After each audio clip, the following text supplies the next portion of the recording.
And if I had to give you all, the audience, my tasting course of, you want to sample the best of 2024, this is what I would give you. And so I tried to mix that up. You're going to see some variety here. I wanted to give a lot of variety in what I cover. So with that said, this is the list. I hope you enjoy. Our first award we're going to cover today, we're going to go through wrestlers, we're going to go through matches, we're going to go through feuds, we're going to go through shows. And to start, we're going to go through what I thought was the best character of 2024, and that is going to be the Wyatt Six. I had a few acts here that came to mind in terms of what I thought was some of the best work we saw in wrestling this year. It depends on what you want in a character. I think there are folks who did consistent good work all year when given the chance. Like, am I going to argue with anyone who's like, Hangman Page is my favorite character? Or like, I really thought of, like, technically, I mean, Cody Rhodes is the best character in wrestling because what he's done as a modern day babyface, I think is essentially perfect. But I don't know if the character, Cody maybe more than Hangman. Like, I think Hangman at the peak of that character and the peak of the Swerve Strickland feud in different pieces, right? Like, that character sings. It like just comes alive. I think it hooks you. Cody, I think the storyline around the character, that bleeds in, right? I think at their peaks, those two are certainly worthy of consideration. I think Timeless Tony Storm is probably my firm runner-up in this category because just the over the top, that's kind of what I love in a character, right? Is like, I would say if you had to split wrestling into the categories of what you really look for, there's the, you might be a promo person, you might be a in-ring person, you might be a character person, you might be a storyline person. I think character now in modern wrestling can be overlooked as like a thing that can hook you.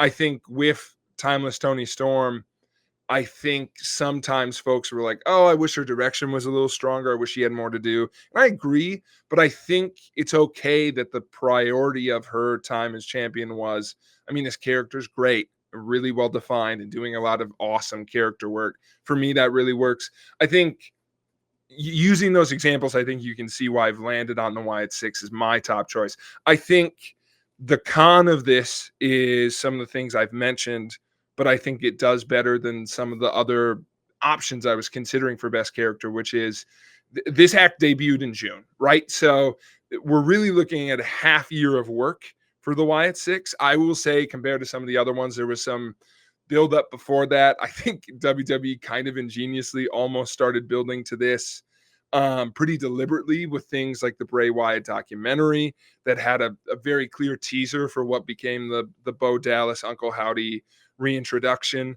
And I think some teases of who we thought was going to be in the group leading up to the debut, where they murder Chad Gable and they take over the show.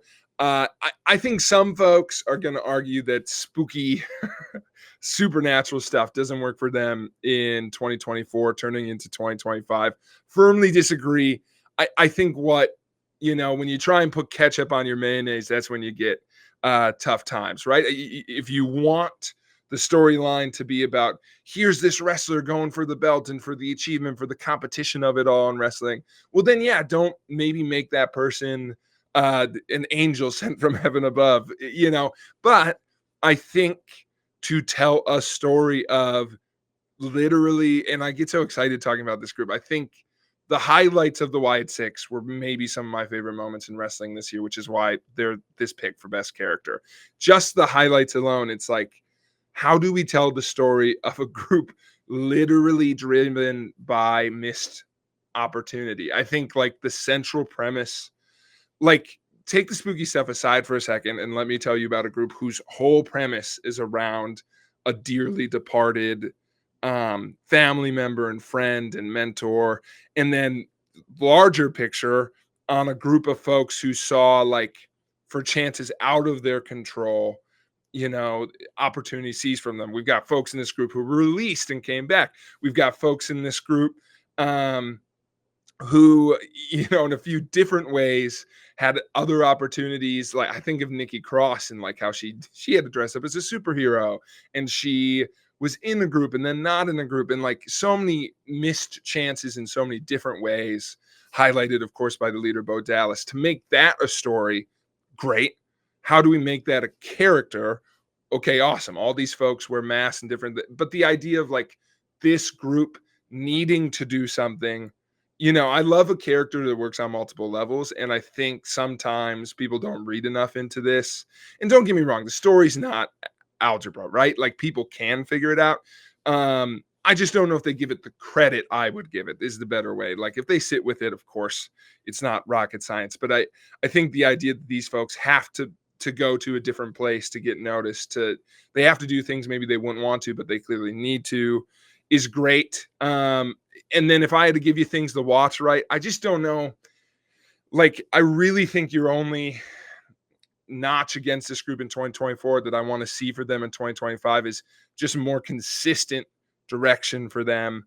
But when I highlight the things they've done, their debut, their vignettes, which I think were some of the best promos of the year, Bo Dallas's promos about the Miz and that feud to kind of cap off the year, some of their matches, their first group match against Chad Gable and the American Alpha, I think those are some of the best things I saw in wrestling all year, especially for what this group does. I loved that there was a character that got to shine, that the whole thing was, we came in this and we're like, what's going to happen when they wrestle? I thought their matches have been really good because they've been able to, like, they are people, right? Like they took the mask off enough where it's believable. It doesn't have to be the Fiend, like snapping necks to make it a convincing match, right?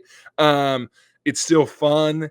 I also think it's sensible for this group to not chase titles. I think they've given them really good direction of their whole thing is targeting folks who are ostracizing others and kind of sticking up for the bullied. I think there's a lot of direction with that. I'd like to see them focus more on the outcast angle and how they could either recruit folks, but I really think they could just go into storylines with folks who've lost their way. An eventual storyline between them and like the New Day at this point would be fantastic.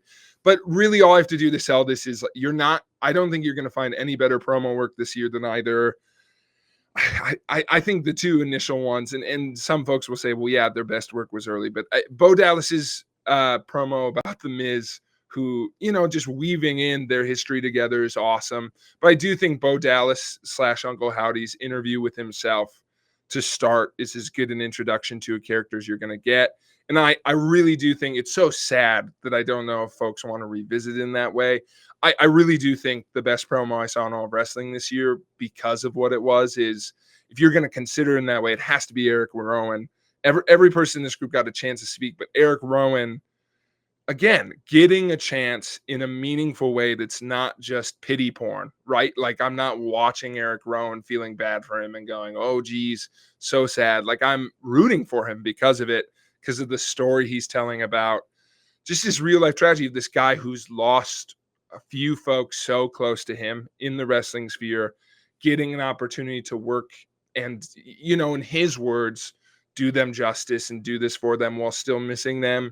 I can't believe they were able to put that in an on-screen presence that like led to something and was character driven. Again, I want more from this group, but I think that's a good thing, not a negative. This was my best character of 2024.